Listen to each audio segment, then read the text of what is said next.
Hello friends, അപ്പോൾ ഇന്ന് ഞാൻ വന്നിട്ടുള്ളത് വളരെ എളുപ്പത്തിൽ തയ്യാറാക്കാൻ പറ്റിയ വളരെ സിമ്പിളായിട്ടുള്ളൊരു റെസിപ്പിയുമായിട്ടാണ്. അപ്പോൾ പച്ചമാങ്ങയുടെയൊക്കെ സീസണായി. അപ്പോൾ വളരെ സുലഭമാണ് ഇപ്പോൾ നാട്ടിലൊക്കെ മാങ്ങയൊക്കെ നമുക്ക് കിട്ടാനായിട്ട്. അപ്പോൾ വളരെ ടേസ്റ്റി ആയിട്ടുള്ള ഒരു മാങ്ങ പച്ചടി നമുക്ക് തയ്യാറാക്കിയെടുക്കാം. വീഡിയോയിലേക്ക് പോകാം. ഞാനിവിടെ ഒരു 2 മീഡിയം സൈസിലുള്ള നല്ല പച്ച മാങ്ങ തന്നെയാണ് എടുത്തിട്ടുള്ളത്. അപ്പോൾ അത് കഴുകി വൃത്തിയാക്കി അതിൻ്റെ തൊലിയെല്ലാം റിമൂവ് ചെയ്തിട്ട് ഈ ഒരു രീതിയിലാണ് ഞാനിവിടെ മാങ്ങ അരിഞ്ഞെടുത്തിട്ടുള്ളത്. നമ്മൾ നോർമലി അച്ചാറിനൊക്കെ അരിയില്ലേ, ആ ഒരു വലിപ്പത്തിൽ. ഇനി നമുക്ക് പച്ചടിക്കുള്ള അരപ്പ് തയ്യാറാക്കാം. ഞാനിവിടെ ഒരു അരമുറി തേങ്ങ എടുത്തതിലേക്ക് 4 ചെറിയ ഉള്ളി, അതുപോലെ തന്നെ ഒരു ചെറിയ കഷ്ണം വെളുത്തുള്ളി, 1/4 ടീസ്പൂൺ കടുക്, 1/4 ടീസ്പൂൺ ജീരകം, ഇത്രയും എടുത്തിട്ടുണ്ട്. ഇനി നമുക്ക് നന്നായിട്ടൊന്ന് അരച്ച് നല്ല ഫൈനായിട്ടൊന്ന് അരച്ചെടുക്കാം. ഈ ഒരു രീതിയിൽ ഞാനിവിടെ അരപ്പ് തയ്യാറാക്കി എടുത്തിട്ടുണ്ട്. ഇനി നമുക്ക് പച്ചടി തയ്യാറാക്കി തുടങ്ങാം.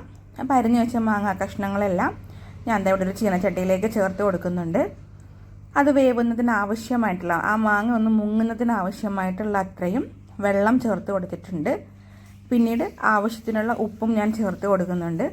പിന്നീട് നമ്മൾക്ക് എരിവിന് ആവശ്യമായിട്ടുള്ള പച്ചമുളകും കൂടി ചേർത്ത് കൊടുക്കാം. ഞാനിവിടെ ഒരു 2 പച്ചമുളക് ഈ ഒരു രീതിയിൽ ചെറുതായിട്ട് അരിഞ്ഞ് ചേർത്ത് കൊടുത്തിട്ടുണ്ട്. ഇനി എല്ലാം നന്നായിട്ടൊന്ന് ഇളക്കി യോജിപ്പിച്ചിട്ട് നമ്മൾക്ക് മൂടി വെച്ച് വേവിക്കാം. ഏകദേശം 1-2 മിനിറ്റ് കൊണ്ട് തന്നെ നമ്മളുടെ ഈ മാങ്ങയെല്ലാം നന്നായിട്ട് വെന്ത് കിട്ടും. അപ്പോൾ എടുക്കുന്ന മാങ്ങയുടെ വേവും അതേപോലെ പുളിയും നമ്മൾ ശ്രദ്ധിക്കുക. ഇപ്പോൾ ഒരു 2 മിനിറ്റ് കൊണ്ട് തന്നെ എനിക്കിവിടെ മാങ്ങാ കഷ്ണങ്ങളെല്ലാം നന്നായിട്ട് വെന്ത് കിട്ടിയിട്ടുണ്ട്.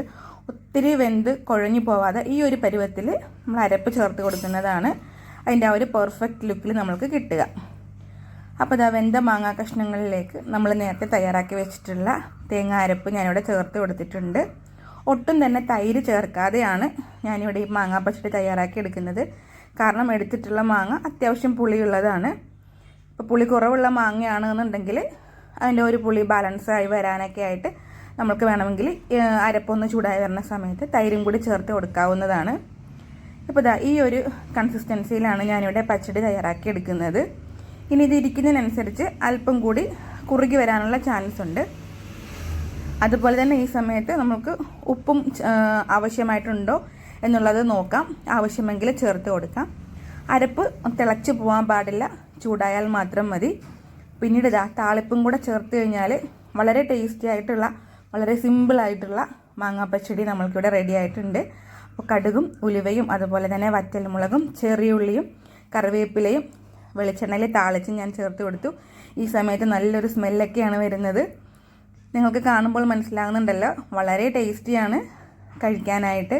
അതുപോലെ തന്നെ വളരെ എളുപ്പം നമുക്ക് വീട്ടിൽ തയ്യാറാക്കി എടുക്കാൻ പറ്റും. എല്ലാവർക്കും ഒരുപോലെ ഇഷ്ടപ്പെടുന്ന വളരെ ടേസ്റ്റി ആയിട്ടുള്ള നമ്മുടെ മാങ്ങാ പച്ചടി ഇവിടെ റെഡി ആയിട്ടുണ്ട്. അപ്പോൾ നിങ്ങൾക്ക് ഇഷ്ടപ്പെട്ടിട്ടുണ്ടെന്ന് വിചാരിക്കുന്നു എൻ്റെ ഈ കുഞ്ഞ് റെസിപ്പി. ഇഷ്ടപ്പെട്ടാൽ വീഡിയോ ഒന്ന് ലൈക്ക് ചെയ്യുക, അതേപോലെ ചാനൽ ഒന്ന് സബ്സ്ക്രൈബ് ചെയ്ത് സപ്പോർട്ട് ചെയ്യുക. വീഡിയോയെക്കുറിച്ചിട്ടുള്ള അഭിപ്രായങ്ങളൊന്ന് കമൻറ്റ് ബോക്സിൽ പറയുക. മറ്റൊരു വീഡിയോ ആയിട്ട് കാണാം. Tata, bye bye, see you friends.